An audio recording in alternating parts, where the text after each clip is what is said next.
Hello বন্ধুরা, কেমন আছেন? আশা করি সবাই ভালো আছেন। বন্ধুরা, নির্বাচনে বাইরে রাখার চক্রান্ত বিএনপি বুঝতে পারেনি, এরকমটা জানাচ্ছিলেন মির্জা আব্বাস। বন্ধুরা, বিএনপিকে নির্বাচনে বাইরে রাখতে ছক কষে চক্রান্ত করা হয়েছিল বলে জানিয়েছেন দলটির স্থায়ী কমিটির সদস্য মির্জা আব্বাস।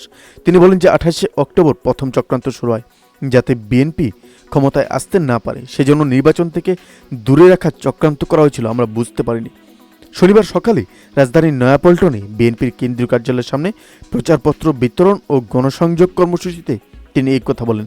বিদ্যুৎ, গ্যাস, জ্বালানি ও নিত্য প্রয়োজনীয় দ্রব্যের অস্বাভাবিক মূল্যবৃদ্ধির প্রতিবাদে ঢাকা মহানগর দক্ষিণ বিএনপি ও কর্মসূচির আয়োজন করে। মির্জা আব্বাস বলেন যে 2 বছর আগে থেকে নকশা করে বেছে বেছে আমাদের নেতাকর্মীদের গ্রেপ্তার করা হয়, আমরা বুঝতে পারিনি, বোঝার ভুল হয়েছিল।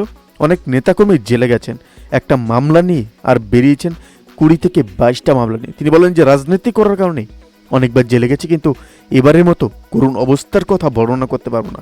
বিএনপির লোকজনের ওপর নির্বাচন এবং নির্যাতন ও অত্যাচার সীমা ছাড়িয়েছে। এই নির্যাতন ও অত্যাচার বর্ণনা করে যায় না, তারপরেও আমাদের নেতাকর্মীরা এখনও তাদের মনোবল হারায়নি। তারা আশায় আছে তারা যুদ্ধ করবে এবং গণতন্ত্রকে মুক্ত করবে।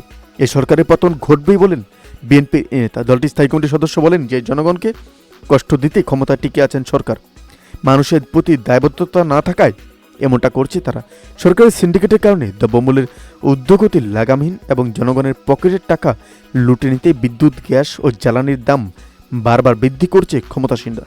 বন্ধুরা, এই আপডেটটি সম্পর্কে আপনাদের কি মতামত? অবশ্যই আমাদের কমেন্ট করে জানাতে বলবেন না।